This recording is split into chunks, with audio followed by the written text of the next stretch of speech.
कर्म में, मोक्ष भी में। नमस्कार दोस्तों, आपका अपना परिवार शिवा शक्ति तंत्र रहस्य, जिसमें आप सभी साधक एवं साधिकाओं का अभिनंदन है, स्वागत है। जैसा कि आप लोगों ने हमारे थंबनेल पे देखा होगा कि सट्टा साधना बहुत ही एक विस्तृत विषय है। इस पर जितनी चर्चा की जाए उतनी कम है, और हम आप लोगों को बताना चाहेंगे कि ये कोई मतलब कि वैसा विषय नहीं है जो कि इतना आप लोगों के सामने चर्चा की जाए, बताया जाए या इतना छुपाया जाए। ये जुआ, सट्टा, लॉटरी ये कोई अच्छा कार्य नहीं है। ये आपको बर्बादी की ओर ले जाता है, और हमने ये नहीं देखा है कि कोई सट्टा के माध्यम से या लॉटरी के माध्यम से अपने आप को डेवलप कर पाया। अगर आप मेहनत करने वाले व्यक्ति हैं, आप अपने कारोबार में अपना दिलचस्पी रखते हैं, तो आप अपने आप को डेवलप कर लेते हैं। लेकिन ये जो विषय है सट्टा साधना और ये सट्टा लॉटरी, इनसे आप अपने आप को डेवलप नहीं कर पाते हैं। फिर भी आप लोगों के कमेंट को देखते हुए और आप लोगों के मैसेज को देखते हुए यह विषय मैं आपके सामने रख रहा हूँ, और आशा करता हूँ कि आप लोग इस विषय को बहुत ही बारीकी से समझेंगे। और मैं साधना भी दूंगा, मंत्र भी दूंगा, और हम देखते हैं कि आप कितना इससे अपने आप को लाभान्वित कर पाते हैं। तो बात आती है कि सट्टा साधना, इसके स्पेशल मंत्र भी होते हैं, और कोई स्पेशल साधना ऐसी नहीं है कि जो कि सट्टा देने वाली हो या सट्टा ना देने वाली हो। दोनों बातें हैं। मैं आपको समझाने का मैं प्रयास करता हूँ, शायद आप लोग इस बात को समझ जाएं। अगर आप कोई यक्षिणी की साधना कर सकते हैं, कर लीजिए, आपको सट्टा मिलेगा। अगर आप कोई बेताल साधना किए हुए हैं, उससे भी सट्टा आपको मिलेगा। अगर आप किसी देवी की, देवता की कोई भी साधना आप किए हुए हैं, उससे भी सट्टा की प्राप्ति होगी। अब बात आती है कैसे होगी। कैसे होगी?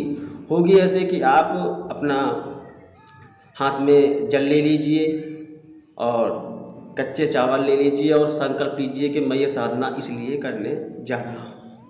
करने के बाद आप 2 घंटे का जाप कीजिए उस शक्ति का, और उस शक्ति का जो भोग है वो भोग आप उसको अर्पित कीजिए और प्रार्थना कीजिए कि हे देवी, हे देव, या हे बाबा जी, या हे माता जी, मैं ये साधना करने जा रहा हूँ और आप मुझे ऐसा फल प्रदान करें। ऐसी कामना के साथ आप जाप करें, और आप जाप जितना लंबे समय तक कर सके उतना अच्छा है।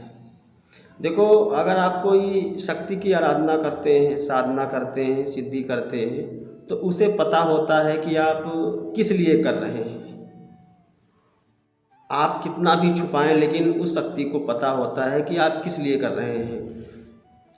आपका दिल साफ सुथरा होना चाहिए, दिल मैला नहीं होना चाहिए। अगर आप वास्तव में सही स्तर से साधना कर रहे हैं, आपकी साधना सफल होती है। अब आते हैं दूसरा विषय कि जैसे लोग हमसे कमेंट में पूछते रहते हैं और व्हाट्सएप पे मैसेज करते हैं, क्या मायावनी देवी जो साधना आपने दे रखी है, क्या इनसे सट्टा पूछा जा सकता है? मैं कहता हूँ ज़रूर पूछा जा सकता है। किसी भी शक्ति की कृपा आपकी अगर प्राप्त है तो आप सट्टे का नंबर पूछ सकते हैं। लेकिन लोगों के दिल में एक धारणा क्या होती है कि मैं ऐसे मंत्र पढ़ूंगा और मेरे सामने कोई शक्ति प्रस्तुत हो जाएगी। भाई मेरे, सूक्ष्म जगत की शक्तियाँ हैं। आप अगर इस तरीके से ऐसी मानसिकता रखते हैं तो मेरा तो मानना है ऐसी मानसिकता गलत है। शक्ति एक भक्त को ही दिखती है, एक साधक को ही दिखती है। एक नास्तिक आदमी को शक्ति नहीं दिखती, एक राह चलते आदमी को शक्ति नहीं दिखती। इसलिए आपके अंदर भक्ति भाव होना चाहिए, आपके अंदर साधक वाले गुण होने चाहिए, और ये गुण जब भी होंगे जब आप बैठ के 2 घंटे का नित्य जाप करेंगे। नित्य जाप करेंगे, आपके अंदर वो तत्व घटित होगा, आप साधक हो जाएंगे, और जब साधक हो जाएंगे तो शक्ति आपको सामने दिखेगी। पहले क्या होगा, पहले आपको स्वप्न के माध्यम से दिखेगी कुछ दिनों तक, उसके बाद आपको सामने दृश्य के माध्यम से दिखेगी।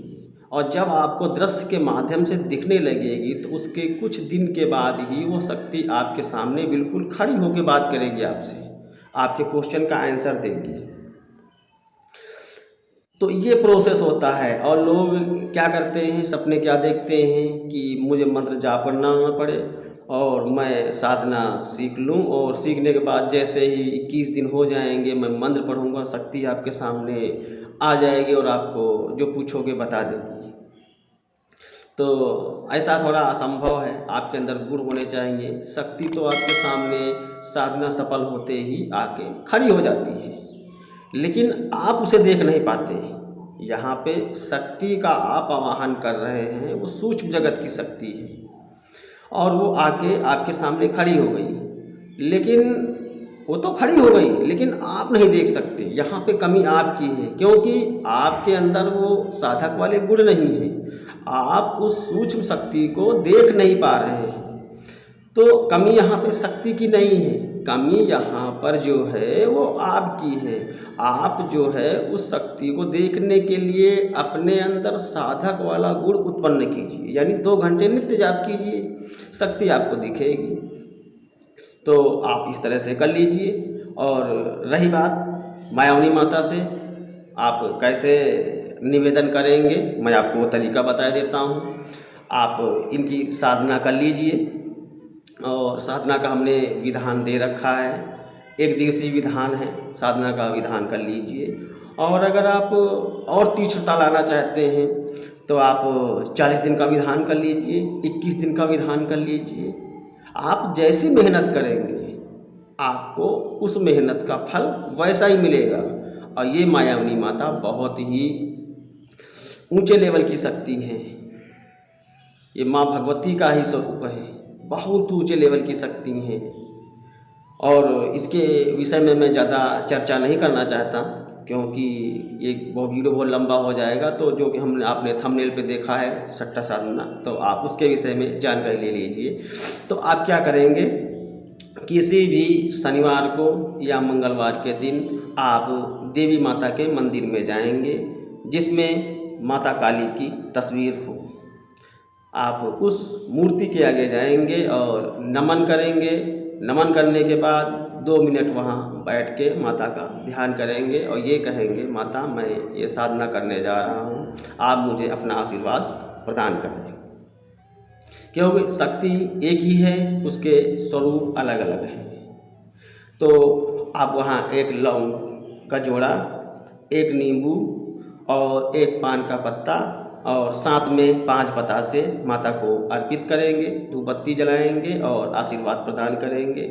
फिर बाबा भैरव का आशीर्वाद लेंगे। आशीर्वाद लेने के बाद आप अपने घर पे आ जाएंगे। घर पे आने के बाद आप इस साधना को करेंगे और वहीं मंदिर पे ही आप मायावनी माता का जो मंत्र है माता काली के सामने, आप इसको 51 बार या 101 बार या 1 माला जितना भी आप कर सके या 21 बार कर लीजिएगा अगर आपके पास समय नहीं है। करने के बाद आप अपने घर पे आ जाइए। घर पे आने के बाद आप 108 माला या मिनिमम 2 घंटे का समय रख लीजिए, आप 2 घंटे मिनिमम रोज़ जाप करेंगे। आप ऐसा करना चालू कर दीजिए और जाप करने से पहले आप संकल्प लीजिएगा कि माता मेरी आर्थिक स्थिति सही नहीं है और मैं इस आर्थिक स्थिति को सही करने के लिए मैं आपसे मदद चाहता हूँ और मुझे सट्टे का नंबर प्राप्त हो। तो आप ऐसी कामना करते हुए आप संकल्प को छोड़ेंगे, यानी चावल और जल को ज़मीन पे छोड़ेंगे। छोड़ने के बाद आप वहीं बैठ करके आप साधना करेंगे, यानी अपने कक्ष में। और जैसा कि मैं हर वीडियो में हर साधना बताता हूँ कि आपकी साधना एकांत में होनी चाहिए, उस कमरे में आना जाना ना हो। आपकी जो माला रहेगी वो स्फटिक की रहेगी, क्योंकि जितना भी धन से रिलेटेड कार्य करते हैं तो उसमें आप श्री तत्व से जुड़ाव रखने वाली स्फटिक माला का प्रयोग करते हैं।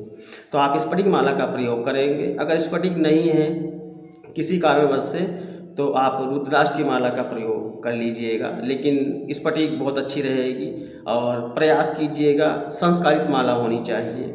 आप संस्कारित माला अपने किसी योगी गुरु से आप मंगवा लीजिए या आप स्वयं से संस्कारित कर लीजिए, और करने के बाद वहीं पर आप जाप करें और वहीं पर आप शयन करें, यानी कि लेट जाएं। सात्विक भोजन करें। दिशा आप उत्तर रखेंगे, या उत्तर की कोई दिक्कत आ रही है तो पूर्व की दिशा आप रख सकते हैं।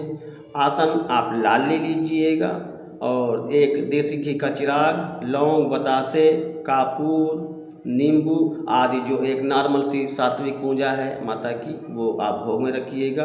और आप देखेंगे आपको कुछ दिन जाप करने के बाद आपको ये स्थिति आपके अंदर बन जाएगी कि स्वप्न के माध्यम से आपको सट्टे के नंबर दिए जाएंगे, यानी कि माता आपकी इच्छा पूरी करेगी।